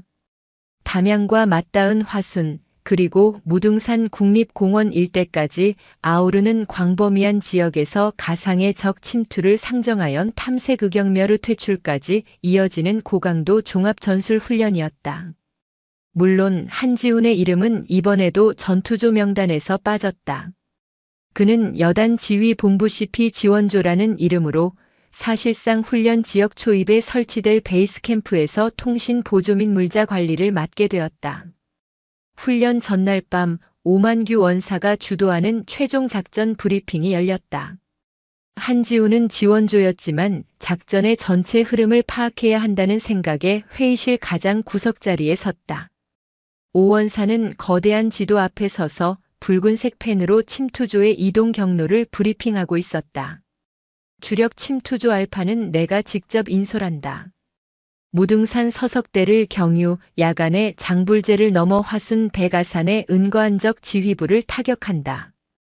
기상 변동 시 용추 계곡을 통한 우회로 브라보 탱고 루트를 예비로 설정한다. 한지우는 숨을 죽인 채 그 모든 정보를 머릿속에 새겨 넣었다. 그는 비록 전투조는 아니었지만 지원조로서의 임무를 완벽하게 수행하고 싶었다. 그는 알파조의 이동 경로, 예상 시간, 비상 주파수, 그리고 예비 루트였던 용추 계곡의 지형까지 밤을 새워가며 완벽하게 숙지했다. 다음 날 훈련이 시작되었다. 한지우는 지휘본부 텐트에서 쏟아지는 무전 요청을 처리하며 바쁘게 움직였다. 그의 역할은 30분마다 각 침투조의 위치를 확인하고 지도에 표기하는 것이었다. 알파조 현재 위치 서석대 통과. 기상. 양호. 예상. 오원사의 굵직한 목소리가 무전기를 타고 흘러나왔다. 한지우는 지도에 알파조의 위치를 핀으로 표시했다. 그때였다. CP, 여기는 찰리조. 찰리조.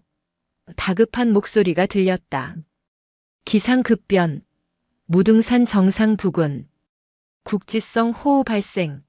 시계 확보 불가. 낙뢰가 치고 있다. 동시에 지휘본부 텐트의 천장이 타다다닥하는 요란한 소리를 내기 시작했다. 방금 전까지 맑았던 하늘이 순식간에 암전되며 마치 하늘의 구멍이라도 뚫린 듯한 폭우가 쏟아지기 시작했다. 한여름 산악 지형에서 가장 무서운 게릴라성 호우였다. 전부대 훈련 중지, 훈련 중지. 강민혁 여단장이 마이크를 잡고 외쳤다. 즉시 안전지대로 대피. 각조 인원 현황 즉각 보고. 브라보조 인원 이상 무. 대피 완료. 찰리조 인원 이상 무. 중머리제 대피소로 이동 중. 하지만 가장 중요한 알파조의 응답이 없었다. 알파, 알파, 여기는 CP. 응답하라. 치이유 무전기에서는 빗소리와 섞인 끔찍한 잡음만 흘러나왔다. 마지막 교신 위치가 어디였나? 강 여단장이 한지훈에게 소리쳤다. 서석대. 서석대 통과 직후였습니다. 젠장. 산 정상 부근에서 낙뢰를 맞았나? 모두가 패닉에 빠졌다. 빗줄기는 더욱 거세졌고 무등산 일대는 삽시간에 물바다로 변해가고 있었다. 수색조. 당장 수색조 편성해. 잠깐만. 기다려 주십시오. 한지훈이 무전기와 지도를 번갈아 보며 다급하게 외쳤다.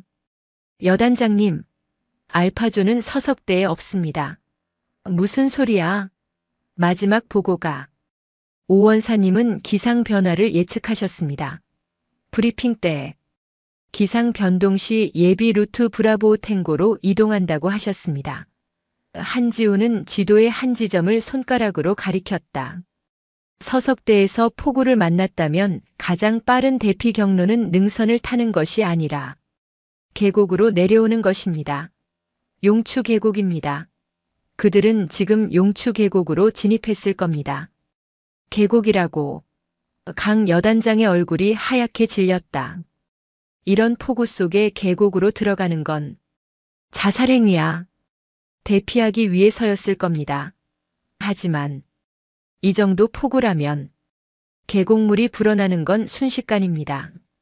지금쯤이면 이미 고립되었을 겁니다. 위치 특정이 가능한가? 용추 계곡은 지형이 험하고 깊어 무전 신호가 거의 잡히지 않습니다. 하지만 마지막 신호가 끊긴 각도와 예비 루트를 계산해 보면 한지훈은 컴퍼스와 자로 지도를 빠르게 계산했다. 여기 용추 폭포 하단, 악어 바위라고 불리는 협곡입니다. 그곳 외에는 신호가 끊길 만한 곳이 없습니다. 강민혁 여단장은 10초간 한지훈의 눈을 뚫어지게 쳐다보았다. 자벽부로만 알았던 하사의 눈에서 엄청난 확신과 전문성이 뿜어져 나오고 있었다. 헬기는 띄울 수 없나? 이 낙뢰와 폭우 속에서는 불가능합니다. 수직 강화 자체가 안 됩니다. 수색조를 그쪽으로 보내. 가장 빠른 루트로. 하지만 지금 계곡 진입로가 전부. 그때 한지훈이 자신의 방탄모를 고쳤으며 앞으로 나섰다. 그의 눈에는 더 이상 고립된 자의 절망이 없었다. 오직 군인의 결의만 남아 있었다. 여단장님, 제가 가겠습니다. 뭐? 저는 지원조라 체력이 남아돕니다. 그리고 저는 어젯밤 브라보 탱고 루트의 모든 지형 지물을 암기했습니다. 비상식량고와 암벽 등반 루트까지 전부 확인했습니다. 한지훈은 자신의 전투 조끼를 두드렸다. 여단 본부에서 가장 가볍고 가장 빠른 사람, 접니다. 한하사. 자네. 이건 장군 손자로서의 요청이 아닙니다. 한지훈은 강민혁의 눈을 피하지 않았다. 고립된 제 전우들을 구하러 가겠다는 대한민국 육군 하사 한지훈이 보고입니다. 강민혁 대령은 자신의 군 생활을 통틀어 가장 어려운 결정을 내려야 했다. 저 하사를 보냈다가 만에 하나, 정말 만에 하나 그에게 무슨 일이 생긴다면 그의 머릿속에 차수경의 얼굴이 스쳐 지나갔다. 하지만 그는 한지훈의 눈 속에서 차수경과 똑같은 철의 여장부의 불꽃을 보았다. 가라. 강민혁이 결단했다. 비상 주파수 열어주겠다. 필요한 장비 뭐든 챙겨. 그리고 반드시 전원 살아서 복귀해라. 이건 명령이다. 명령 수령했습니다. 한지우는 더 이상 망설이지 않았다. 그는 구석에 처박아 두었던 자신의 등반 장비와 구급랑, 비상 로프를 챙겼다. 그는 텐트 문을 박차고 칠흑 같은 어둠과 폭우 속으로 자신의 새로운 십자가를 짊어지고 홀로 뛰어들었다. 세상이 뒤집힌 듯 했다. 한지우는 폭포수처럼 쏟아지는 빗줄기를 얼굴로 받아내며 무등산의 험준한 산악 지형을 달렸다. 일반적인 등산로가 아니었다. 그가 암기했던 브라보 탱고 루트는 특전사 요원들만이 아는 가장 빠르고 가장 위험한 샛길이었다. 후. 숨이 턱까지 차올랐지만 멈출 수 없었다. 발밑에서는 흙탕물이 강처럼 흘러내렸고 나뭇가지들이 비바람에 꺾여 그의 전투복을 찢었다. 머리 위에서는 천지를 뒤흔드는 낙뢰가 번쩍이며 짧은 순간 길을 비췄다가 다시 칠흑 같은 어둠 속에 그를 가뒀다. 그의 머릿속에는 오직 하나 악어 바위라는 좌표뿐이었다. 제발 무사해야 해.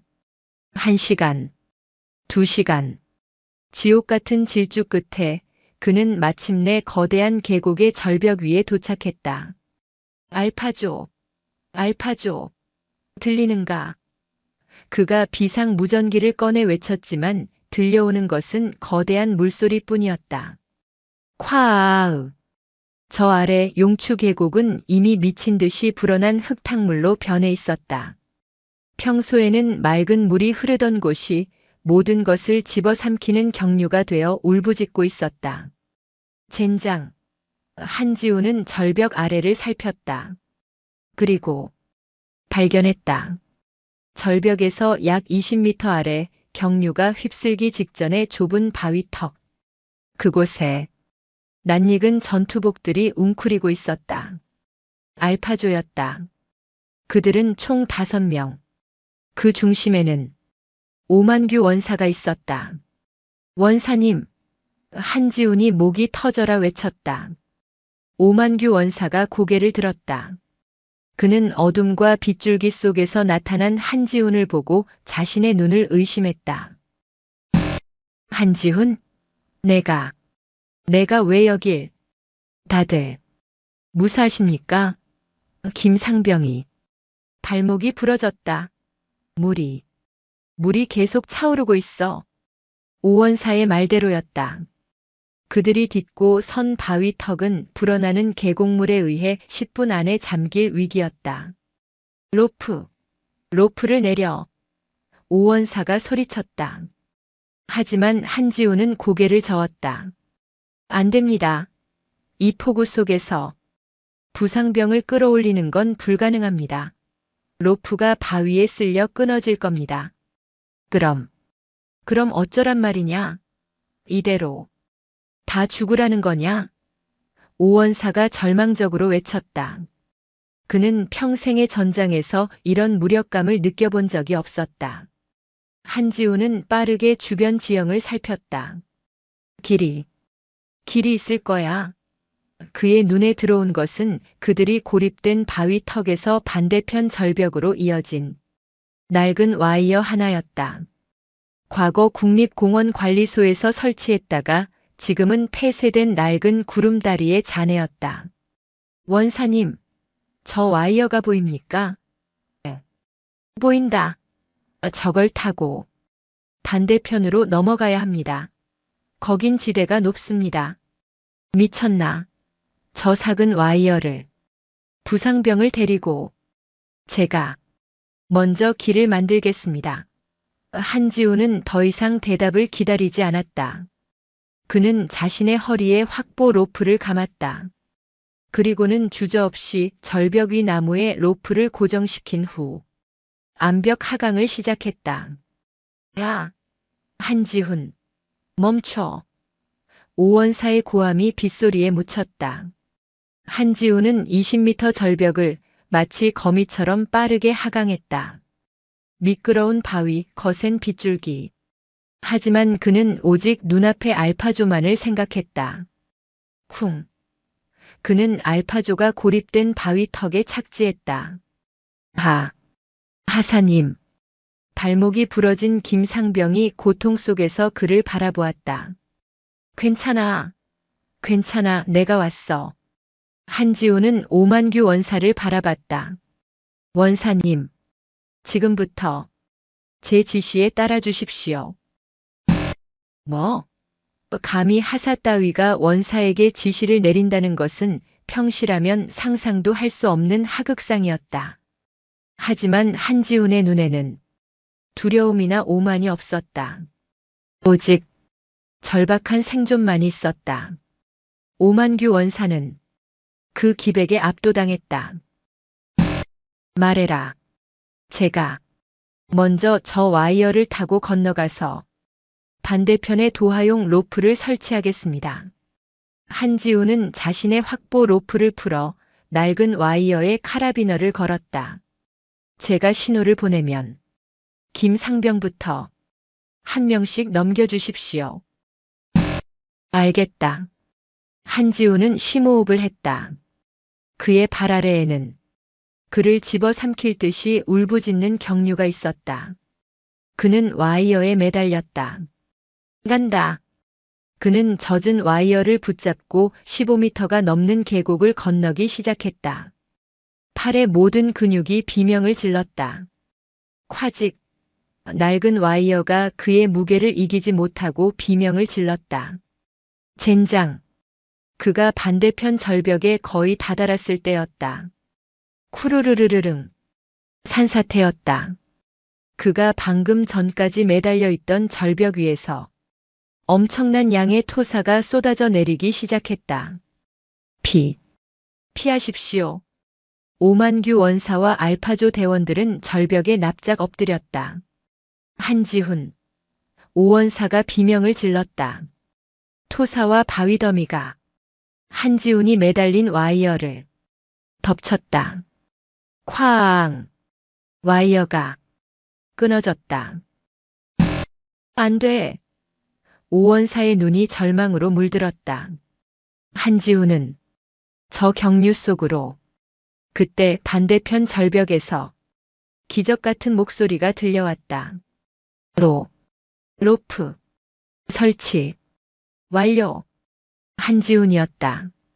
그는 와이어가 끊어지기 직전 반대편 절벽의 바위 틈으로 몸을 날려 기적적으로 착지한 것이었다. 그는 방금 설치한 도하용 로프를 흔들며 외쳤다. 빨리! 시간이 없습니다. 그의 모습은 처참했다. 산사태의 파편에 맞아 왼쪽 팔이 꺾인 듯 부자연스러웠고 이마에서는 피가 흘러 빗물과 뒤섞이고 있었다. 오만규 원사는 그 처참한 광경을 넋을 잃고 바라보았다. 할머니 백을 믿고 설친다던 정치 폭탄이라던 그 나약해 보였던 하사가 자신과 자신의 부하들을 구하기 위해 스스로의 목숨을 던져 생명줄을 만들었다. 오만규 원사는 이를 악물었다. 김상병, 정신 차려. 로프에 매달아. 그는 자신의 모든 힘을 다해 부상당한 부하를 로프에 결착시켰다. 보낸다. 한지우는 부러진 팔의 고통을 잊은 채 반대편에서 사력을 다해 로프를 끌어당겼다. 1명, 2명, 오원사를 제외한 모든 대원이 경류를 건너 안전한 반대편으로 넘어왔다. 이제 오만규 원사 차례였다. 그가 로프에 몸을 매달려는 순간이었다.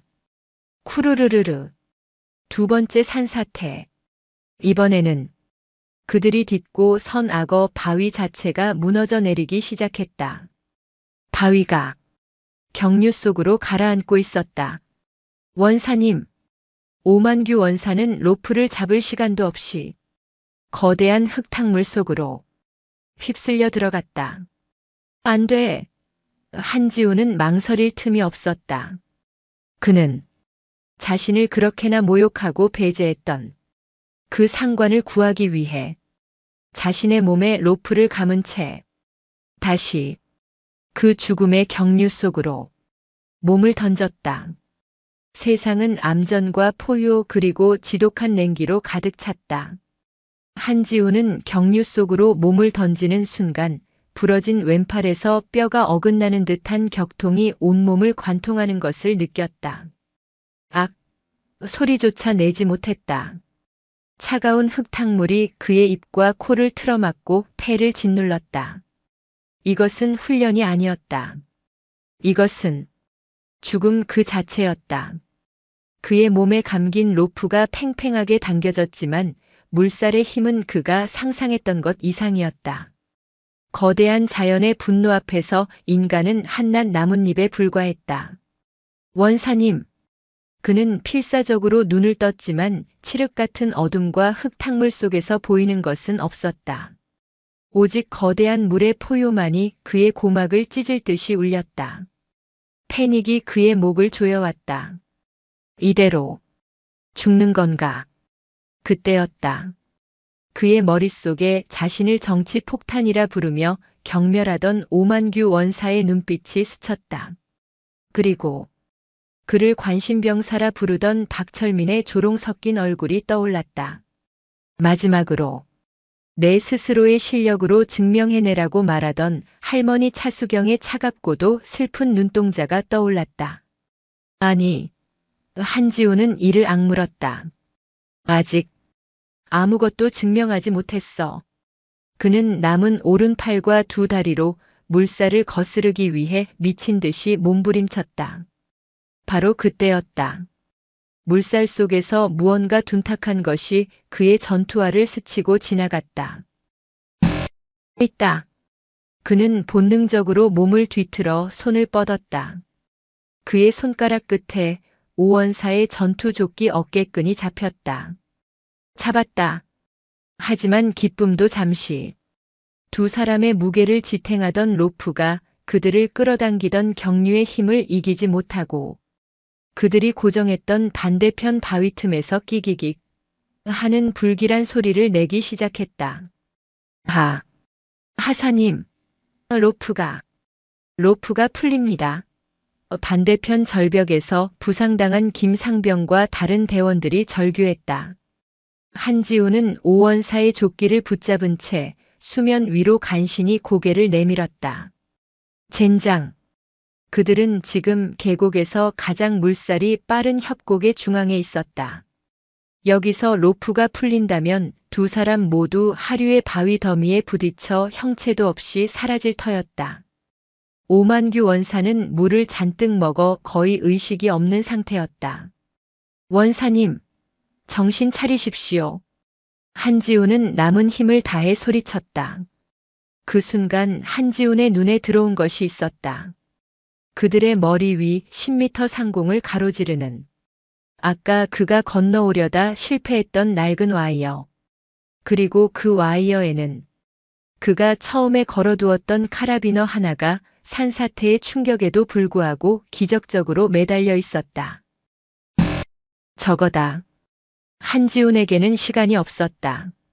그는 부러진 왼팔의 고통을 무시했다. 그는 자신의 허리에 감긴 로프를 풀어 오만규 원사의 몸에 단단히 휘감았다. 한하사. 반대편에서 대원들이 경악했다. 뭐 하는 겁니까? 로프를 넘깁니다. 한지우는 자신의 유일한 생명줄이었던 로프를 오원사의 몸에 고정시켰다. 그리고 그는 자신의 몸에서 그 로프를 분리했다. 이제 그는 아무런 안전장치 없이 오직 오른팔 하나로 이 지옥 같은 경류를 버텨야 했다. 미친 짓이야. 지금부터 제가 신호를 보내면 셋이 힘을 합쳐 원사님을 끌어당기십시오. 한지우는 오원사를 끌어안은 채 경류 속에서 간신히 버티며 외쳤다. 제가 어떻게든 저 와이어를 잡겠습니다. 그는 오원사의 몸을 물살의 상류 쪽으로 밀어넣었다. 그리고 자신은 그보다 더 거센 물살이 몰아치는 하류 쪽에서 방패막이가 되었다. 쾅! 거대한 통나무가 물살을 타고 떠내려와 한지훈의 등을 그대로 강타했다. 헉! 그의 입에서 피가 섞인 물이 터져 나왔다. 갈비뼈가 부러지는 고통이 느껴졌다. 하지만 그는 오원사를 놓지 않았다. 그는 오히려 통나무를 발판 삼아 물 위로 솟구쳤다. 그리고 그의 오른손이 허공에 매달린 낡은 와이어의 카라비너를 움켜쥐었다. 지금 당기십시오. 그가 마지막 남은 기력을 다해 포효했다. 반대편 절벽의 세 대원이 피를 토하는 심정으로 로프를 잡아당기기 시작했다. 오만규 원사의 몸이 경류를 가르며 천천히 반대편 절벽을 향해 끌려가기 시작했다. 한지우는 부러진 팔과 부서진 등, 그리고 피 흘리는 머리로 오직 오른팔 하나에 자신의 온 체중과 경류의 저항을 실은 채 낡은 와이어에 매달려 있었다. 그의 시야가 점점 흐려졌다. 빗소리가 멀어졌다. 할머니, 저 증명한 걸까요? 오원사의 몸이 마침내 안전하게 절벽 위로 끌어올려지는 것을 흐릿한 시야 속에서 확인한 순간 한지우는 자신을 지탱하던 마지막 힘을 놓았다. 그의 오른손에서 카라비너가 툭 하고 빠져나갔다. 안 돼, 지훈아. 대원들의 절규를 뒤로 한 채 대한민국 육군 하사 한지우는 그렇게 어둡고 차가운 경류 속으로 완전히 사라졌다. 삐읍삐읍삐읍. 규칙적인 기계음이 고요한 공간을 채우고 있었다. 희미한 소독약 냄새. 한지우는 천천히 눈을 떴다. 눈앞에 보이는 것은 새하얀 병실의 천장이었다. 여긴 목소리가 제대로 나오지 않았다. 그는 몸을 일으키려 했지만 온몸이 부서질 듯한 고통과 함께 붕대로 감겨 있음을 깨달았다. 왼팔은 두꺼운 깁스를 하고 천장에 매달려 있었고 가슴과 등에도 압박 붕대가 감겨 있었다. 정신이 드나? 그때 낯익지만 낯선 목소리가 들려왔다. 그가 고개를 돌리자 그곳에는 환자복을 입은 채 오른팔에 깁스를 한 오만규 원사가 서 있었다. 원사님. 한지훈의 목이 잠겨 있었다. 무사 하셨군요. 오만규 원사는 대답하지 않았다. 그는 그저 붕대로 미라처럼 감겨 침대에 누워있는 한지훈을 물끄러미 바라보았다. 그의 눈시울은 그가 평생 흘리지 않았을 눈물로 붉게 충혈되어 있었다. 기적이라고 하더군. 오원사가 잠긴 목소리로 입을 열었다. 자네가 경류에 휩쓸려가고 10분 뒤에 하류 2km 밖 갯바위에서 구조대가 자네를 발견했네. 심장은 멎어 있었고. 여기 국군 수도병원이야. 자네 사흘 만에 깨어난 걸세. 오원사는 침대 옆에 의자에 천천히 주저앉았다. 그는 붕대로 감긴 한지훈의 오른손을 자신의 거칠고 투박한 깁스하지 않은 왼손으로 조심스럽게 감싸쥐었다. 병실에는 두 군인의 거친 숨소리와 기계음만이 울렸다. 내가 틀렸네. 오원사가 마침내 입을 열었다. 그의 목소리는 떨리고 있었다. 나는 평생을 특전사라는 자부심 하나로 살아왔네. 내 기준, 내 원칙, 그게 전부인 줄 알았지. 나는 자네를 그저 빽이나 믿고 들어온 나약한 도련님으로 생각했어. 이 부대의 명예를 더럽힌 내부 고발자라고 경멸했네. 그는 고개를 숙였다. 20년 특전사 외길 살아있는 전설이라 불리던 오원사가 이제 막 임관한 햇병아리 하사 앞에서 완전히 무너져 내리고 있었다. 하지만 자네가 맞았어. 자네는 자네 할머니의 훈장이 아니라 자네 자신의 군인 정신으로 우리를 구했네. 나 같은 놈을 구하기 위해 자네 목숨을 2번이나 던졌어. 오원사는 감싸 쥔 한지훈의 손등 위로 뜨거운 눈물을 툭툭 떨어뜨렸다. 나는 자네의 전우가 될 자격이 없네. 나는 군인이 아니었어. 그저 늙고 오만한 꼰대였을 뿐이야. 한지훈은 고통스러운 와중에도 힘겹게 입을 열었다. 아닙니다. 원사님. 원사님은 제 상관이시고 제 전우이십니다. 한지훈은 자신을 짓눌렀던 모든 고통과 모욕을 그 한마디로 모두 녹여내렸다. 특전사는 전우를 버리지 않으니까요. 오만규 원사는 그 말을 듣는 순간 더 이상 참지 못하고 어린아이처럼 소리내어 울기 시작했다. 그것은 한 군인이 다른 군인에게 바치는 가장 진실된 참교육의 순간이자 한 인간이 다른 인간을 구원하는 가장 눈부신 개과천선의 순간이었다. 그때 병실 문이 조용히 열렸다. 새로운 여단장 강민혁 대령과 특전사령관 이무진 중장이 무거운 표정으로 들어섰다. 이무진 중장은 침대에 누워있는 한지훈을 바라보며 가장 깊고 가장 장엄한 경례를 올렸다. 육군 하사 한지훈. 충성. 자네는 이번 훈련에서 상관과 전우의 생명을 구하고 특전사 대원으로서의 투철한 군인 정신과 희생 정신을 보여주었네. 이에 자네에게 육군 참모총장 표창과 화랑무공 훈장을 상신하기로 결정했네.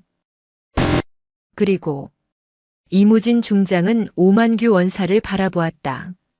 오원사. 예, 사령관님.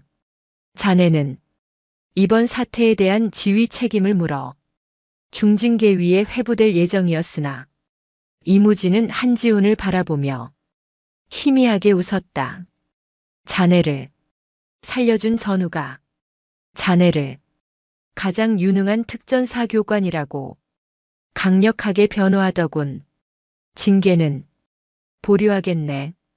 대신 자네에게는 이 한지훈 하사가 완벽한 특전사 요원으로 거듭날 때까지 그의 책임 교관이 되어 자네의 모든 것을 전수하라는 특별 명령을 내리겠네.